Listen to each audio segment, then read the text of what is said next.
yo, what's up? Mga kabuting yan, morning sa lahat. At nagabak sa ating YouTube channel. Kaya pupunta tayo ng Magatas ngayon, mga kabuting. Meron tayo ng home service. Yan, nakasakay tayo dito ngayon sa single na motor. Kung tawagin dito sa amin ay habal-habal. Yan, samahan nyo ko doon, mga kabuting. So ayan, at habang tayo ay nagbibiyahe patungong Barangay Magatas, mga kabutingting, ayan ay sakop ng Sugod, Southern Leyte. Mayroon lang tayong i-shoutout. Yan, mega love shoutout sa aking mga silent viewers, organic viewers. Yan, mega love shoutout sa inyong lahat. At maraming salamat po sa inyong walang sawang panonood sa aking mga video. At kung bago ka nga pala na napadpad dito sa aking munting channel, mga kabutingting, baka pwedeng hilingin ko yung inyong pag-subscribe at pakipindot na rin yung notification bell at ilagay sa all para ma-notify ka pag mayroon akong mga bagong i-upload na video. Yan, at meron lang akong i-shoutout, mga kabutingting. Yan, mega love shoutout Alfredo Domingo ng Malabon City, Renato Aban ng Pasig City, Roy ng Pasig City, Clodimir Santos ng Pasig City, John Santiano ng Quezon City, Ruel Ambas ng Batasan, Quezon City, Joey Dulce ng Taytay Rizal, J. Dulce ng Taytay Rizal, Gani Pitilla ng North Caloocan, Edgardo Dato Jr. Talavera ng Bataan, Darmin, Mr. Alba, Realidad Miao, Yek Vlogs, Mercy Ramos, Robert Mandap, Rodel Espirito, Joe Ryan Santos, Edelberto Espidilion, Charlie Cantar ng Tansa Cavite, Bitong Madridijos ng Mati Davao Oriental, Randy Trinidad ng Duminyag Sambuanga del Sur, Ferdinand Lopez, Liam Oxy Lopez, Isidro Florindo ng Marikina City, Michael Lucano at ng kanyang asawa na si Ma'am Malin Lucano ng Burungan City. Yan, mega love shout out po sa inyong dalawa. At mega love shout out kay Sir Tony Cabus ng Indang Cavite, Ray Francisco Wilmore Dichoso ng Bicol Sorsogon, Alex Paroni ng Camarines Sur, Manny Cabadin ng Parañaque City, Edgar Macam, Enrique Bungais, Ballpen Teacher, Vlogger ng Quezon City, Igay Ilupre ng Quezon City, Hermes Suarez ng Sapang Bato, Angeles City, Danilo Cruz, Bin Cabatas, Francis Milorin ng Surusuro, Maasin City, Teodoro Kaingkoy ng Maasin City, Donato Matias ng Malibay, Pasay City, Roberto T. Bahares ng Pasay City, Papa Peds ng Antipolo City, Jeffrey Castro, Janjan Labnutin ng Pandi, Bulacan, Anisito Quintao, RC Jimenez ng Alicia Bohol, Ariel Labasan ng Nueva Ecija, Benji Salin, Dulce Simon ng Montisor, Freddy Pitero ng Rosario La Union, Ventura Sabillano, Jomi Dumalag ng Quezon City, Eli Abadilla ng San Pedro Laguna, Rolando Pacabis ng Ormoc City, Rolando Gumangan, Rolando Guevara, Jomari Espinosa, Ramon ng Maui, Hawaii, Heidi Aquito, G. Mercado, Vicente Biboso Bandoquillo, G. Montañez, Danilo Mulano ng Pasig City, Ray Maglalang ng Tondo, Manila, Ricky Magkaling ng Guagua, Pampanga, Rinaldo Nodo, Rinaldo Obidosa, Emil Caiga, Willie Canlas, Emil Castillo, Alfredo Quiambao, Jaime Domingo, Michael Eusebio, Adrian, Richard Loy, Guido Fredo, Sola Mulo, Virgilio Torsino ng San Miguel, Bulacan, Victor Castaritas, John Cinco ng Nabuta City, Romeo Maristila, Renato Diaz ng Bayanan, Muntinlupa City, John Egliserio, Ray Abdurasid ng Hulo-Sulo, Armando Reyes ng Quiyot, Cebu City, Leo Pagaduan ng Nueva Ecija, Carlos Kasugay ng San Fernando, La Union, Blackjack Kapalar, Mac Cristina Ambi, Rene Salimbot, Roger Sumagang ng Davao, Remedio Jr., Onciano, Alister A. Almendres ng Cebu City, Roger Inostro, Joseph Lara, Hanisto Tison, at special shoutout sa aking kaibigan sa YT na si Sir Nelt Vlog. Yan, mega love shoutout sa iyo, idol. At yan, at shoutout ko lang din yung aking mga iba pang kaibigan sa YT na sina Horseshoe TV, White Fairy TV, Bullet Train Channel, Kois Repair and Tutorial, Andy Rabino TV Tech, Andy Rabino 2, Rap Mix, Manong Lakay Channel, Farmer Boy, GW Jingward TV, Bro Gabriel Soroy Sugbo, Lex TV Official, Teletech Chair, Edwin sa Gynomix Vlog, Bibs PH Official, Jimenez Eva and Vlog, Pilam Country Living, Amigos, Amigas, Mercy Lim, AC Cooking, With I Win, Pico Parts, Dongs TV, Baybayon TV Mix Vlog, Maying Tech PH Official, Picks and Review. Yan, mega love shout out po sa inyong lahat. Sa mga hindi ko nabanggit sa kaibigan ko sa YT, pasensya na, ayun lang yung aking mga naalala dahil hindi ako nakapaglista. At babawi na lang sa sunod mga idol. Yan, Paul Abalye, yan, mega love shout out.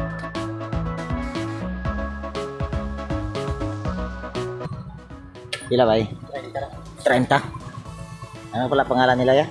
IKEA Boys. Ha? IKEA Boys. Yan, shout out sa'yo ya. Dahil lang, kukuha lang tayo ng pambayad mga kabutingting. Yeah. Salamat. Shout out sa'yo pala ya. Yan, nandito na tayo sa Barangay Magatas mga kabutingting at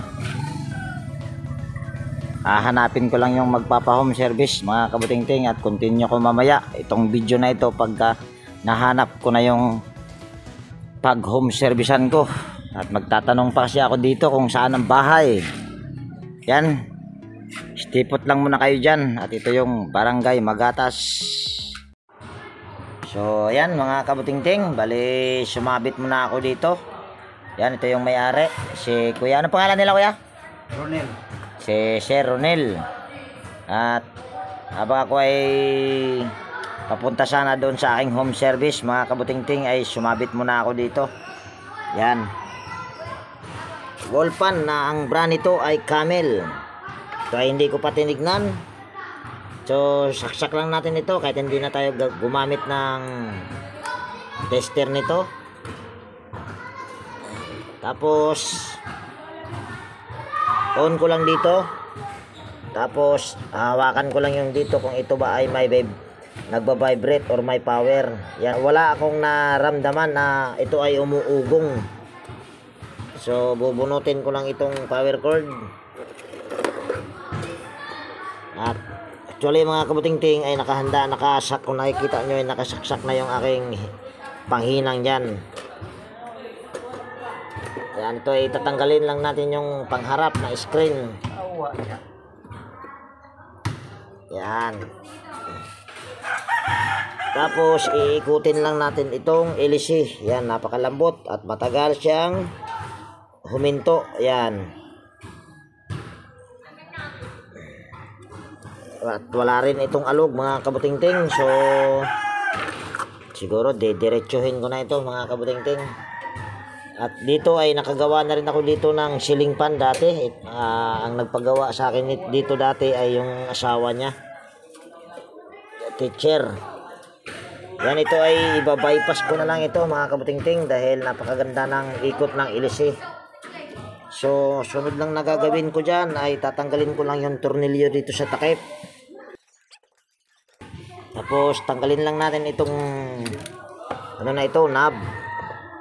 Ito ay madali lang naman to tanggalin kaya hindi ko na ginamit yung ano ni Sir. At ginawa na rin pala ito mga kabutingting. Yan, kung nakikita nyo ay pinalitan na ito ng capacitor. Kaso okay naman siya. 1.5 microfarad ang inilagay na capacitor. So sabi ko nga ito ay aking iba-bypass lang dahil napakaganda ng ikot ng LC at the same time ay walang alog. So dahil iba-bypass ko ito, ang gagawin ko dito ay magbabalat lang ako dito banda. At puputulin naman natin dyan yung kulay puti.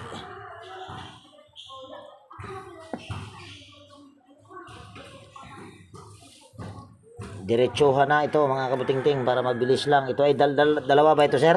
Oo. Dalawa daw ito mga kabutingting, sabi ng may-ari. ng brand.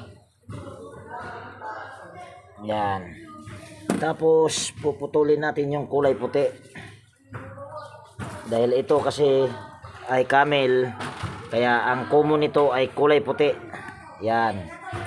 Uwa niya. Tapos babalatan natin yung dulo. Tapos ito ay ating dudugtungan. So yan, dudugtungan lang natin ito ng wire. Kahit anong kulay ng wire ay walang problema, basta wire. So ito ay lalagyan ko lang siya ng electrical tape. So yan, kung nakikita nyo ay mayroon na siyang electrical tape na nakalagay. Susunod lang natin gagawin ay lalagyan pa natin yan ng electrical tape dito. Yan, para hindi pangit tignan. So ayan, nalagyan ko na siya ng electrical tape. Ang purpose lang yan ay para hindi pangit tignan ba. So sunod lang natin gagawin yan ay yan, ay hindi pala ito nakahina nga. So yan, hahanapin lang natin yung ang ikot ng ilisi ay pakanan. At para makita nyo ay lalayo-layo ko lang ng konti. Yung ilisi na ito ay dapat ang paikot nito ay paganyan. So yan, bali saksak ko lang dito yung power cord. Tapos i-switch ko lang dito sa number 1. Yan, naka-switch na. Tapos saksak ko lang dito yung power cord at pasensya na, hindi nyo makikita yung pagsaksak sa power cord. Ngayon ay tatap ko lang itong idinugtong ko dito sa pinutol ko kung saan ba dyan ang pakanan na pag-ikot. Yan, kung nakikita nyo ay umandar kaso ay pabaliktad. So ito yung sa pag dito naman ay mayroon siyang ugong kaso hindi siya makaikot. So ang gagawin ko lang dyan ay itatry kong itester yung capacitor, kung yung capacitor ay okay pa ba.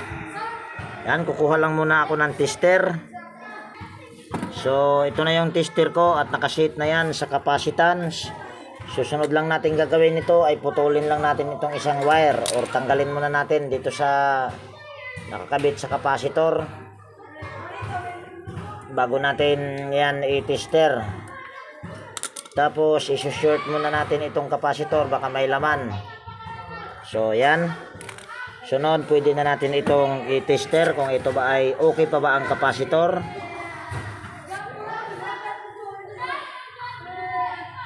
Yan, kung nakikita nyo ay mayroon na lang tayong nare-reading na 233.7 nanofarad. So ibig sabihin itong capacitor na ito ay sira na rin. So pagpapalit din tayo ng capacitor. Yan, tanggalin lang natin. Tapos itong capacitor na ito ay kung nakikita nyo 1.5 microfarad lang. Ang original naman din na nakalagay nitong capacitor dito sa electric fan na ito ay 1.5 microfarad lang din. So ang ikakabit ko lang din dyan ay 1.5 microfarad lang at kukuha muna ako ng kapasitor. So ito na yung aking pamalit mga kabuting-ting. Kung nakikita nyo ay mayroon siyang mga wire ngayon, iba sa mga ginagamit ko sa mga nakaraan. Dahil yung nabili ko kasi doon sa bilihan ko ay wala silang AX. Ang ginagamit ko kasi madalas ay yung AX. So ang gagawin lang natin ito ay ulitin natin siguro ito. Medyo hindi maganda yung pagka puro dugtong. Ayan, gagawin natin ito ay yan, tatanggalin lang natin itong mga electrical tape.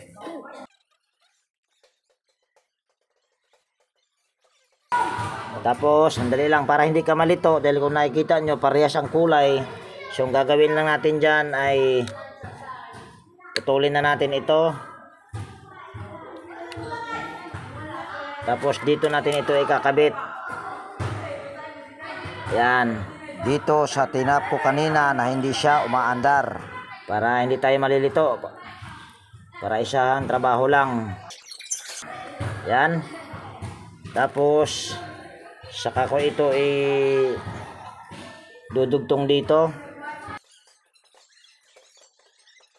So ayan, kung nakikita nyo ay nakadugtong na. So gagawin ko lang dyan ay lalagyan ko lang siya ng electrical tape. So ayan, kung nakikita nyo mga kabutingting ay nalagyan ko na siya ng electrical tape. At pasensya na kung hindi ko na ipinakita. Ang paglagay ng electrical tape ay napakadali lang, kaya hindi ko na ipinakita. So gagawin lang natin ito ay tuturnilyo lang natin yung kapasitor. Yan naman ay siguradong sira ang kapasitor at saka fuse lang ang problema nito. Ayan. So saksak ko lang dito yung power cord at tignan nyo kung ayan ba ay umaandar na. Dahil naka number 1 na yan. So saksak ko lang dito. Yan, kung nakikita nyo ay gumagana na. So ayan ay naka number 1 pa lang. So ang susunod lang na gagawin ko dyan ay lilinisin ko lang at iayos ko lang yung aking tripod. So ayan, nakaayos na yung aking tripod. So ito ay aking lilinisin at the same time ay lalagyan ko rin ng langis. So dito ako maglagay ng langis. Ito ay hindi ko na babaklasin mga kabutingting. Ito lang yung aking pamamaraan kung gusto nyong maglagay ng langis. Yan, lalagyan ko lang siya dito ng langis. Tapos babalik ko lang ito. At pasintabi pala mga kabutingting, ako po ay hindi mahilig na maglagay ng thermal fuse. Nasa inyo po kung inyong pong gagayahin yung aking ginagawa. Ayan naman po ay pamamaraan ko laang iyan. At mayroon po kayong karapatan kung nasa inyo po kung ayan po ay inyong gagayahin yung aking mga ginagawa. Yan, ito ay ating pagpaganda lang mga kabutingting dahil madumi.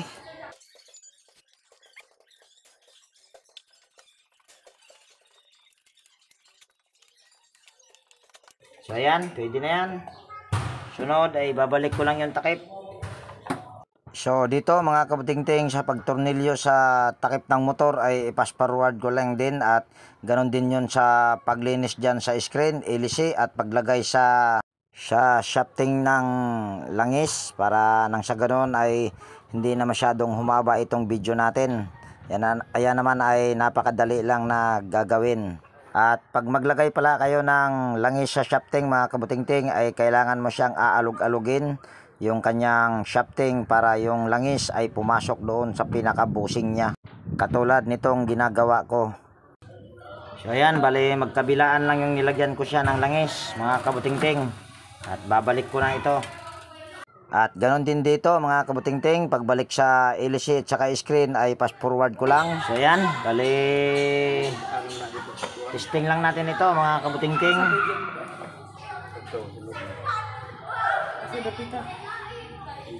Ayan, bali saksak ko lang dito yung power cord. Ito ay aandar kagad dahil naka number 1, or pwede ko ring papatayin muna. Yan, saksak ko lang dito yung power cord. Tapos pindutin ko, ikutin ko lang sa number 1. Yan, kung nakikita nyo ay umiikot kaagad. Yan, number 2. At pasintabi mga kabutingting, tawag niyan, ako po talaga ay hindi naglalagay ng thermal fuse. Yan, number 3. At tatanong natin si sir, okay na po ba sir? Okay na po, okay na. Yan, yun yung si ma'am, yun yung nagpagawa sa akin dati. Meron pa isa sir? Pila po na yung imungan na. Dati sir, yung singilan ko sa mga ganito 180 lang. Ngayon ay nagtaas ako ng 20, bali 200 lang. Oh, ayan, ito yung binamano ko. Oo. Akala ko ba may isa pa?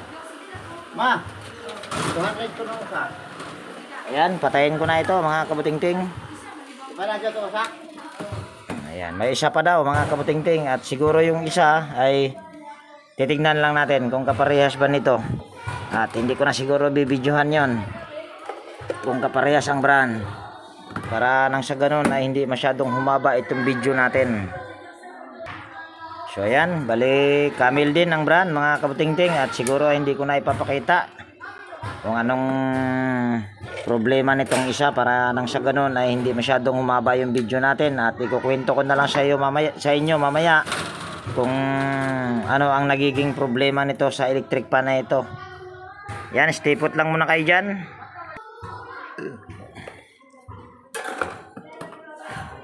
So ayan mga kabutingting, bali babahagi ko na lang sa inyo kung ano yung nagiging problema sa electric pan na ito.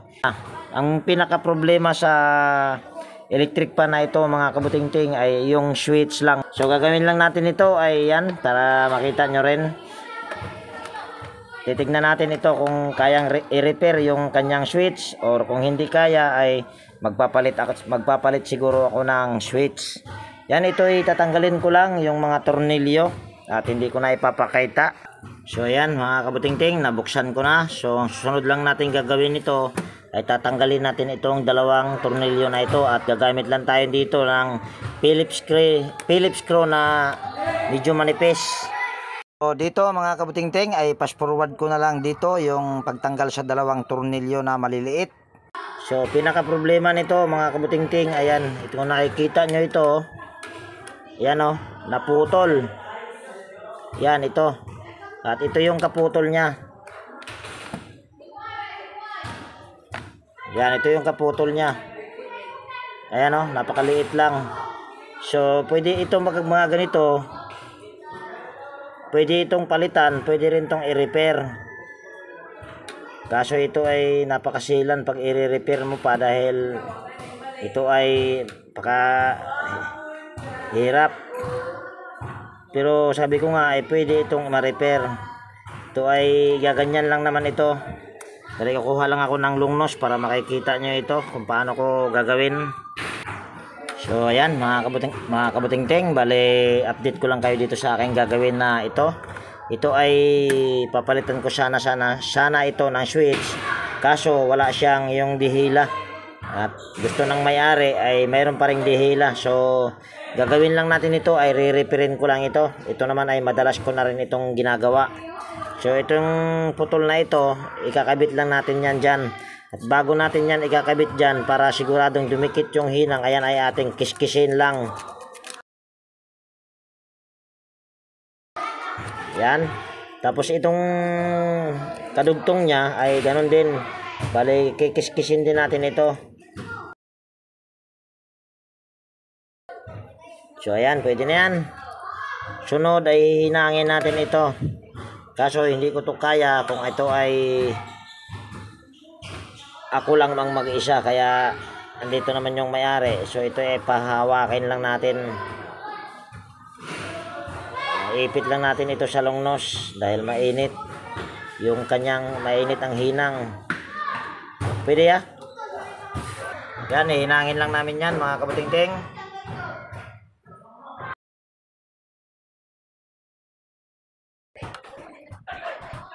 So ayan, kung nakikita nyo ay nahinang na or nadugtong. At may gagawin pa ako dyan mga kabutingting dahil meron akong ginawa nito. Ayan na, ito angat natin ng konti para magkaroon siya ng kontak. Kaya kanina ay ayaw siyang tawag niyan, ayaw niyang umandar dahil naputol na, natuluyan na mga kabutingting.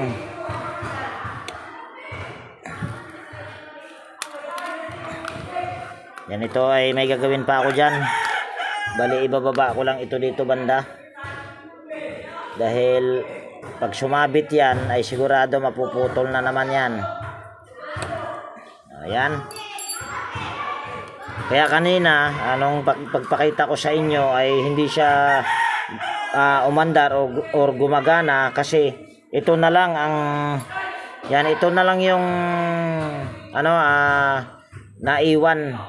Dapat kasi ay yan magkabilaan para kung halimbawa ay ikutin nyo yung yung isa dito ay naka-steady lang yan dito, lilipat-lipat. Tapos pag ikutin mo naman ay tatama yan dito. Yung pinaka contact point nito ay tatama yan dyan sa speed sa 1 to 3. So ayan, ay try ko lang na ito na iangat ko pa itong isa ng konti para siguradong magkaroon ng contact. Yan. Tapos balik lang natin. Tapos tornilyo lang natin ito. So yan, bali nailagay ko na yung dalawang tornilyo. So ngayon ay try natin ito. Lilinisan muna natin para isahang trabaho na lang.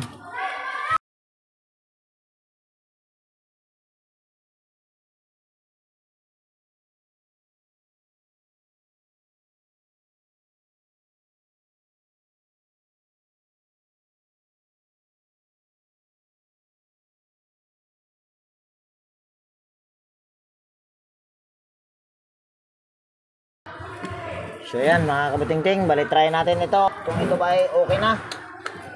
Yan, number 1, number 2, number 3. Yan, gumagana na siya.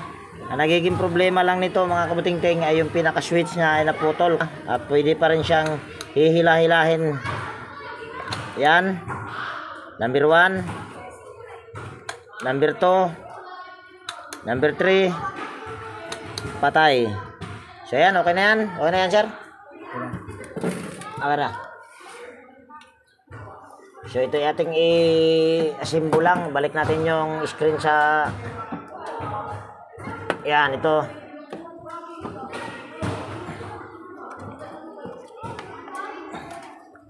Yan, sunod ay babalik ko lang yung tornilyo nito, yung takip, at hindi ko na ipapakita.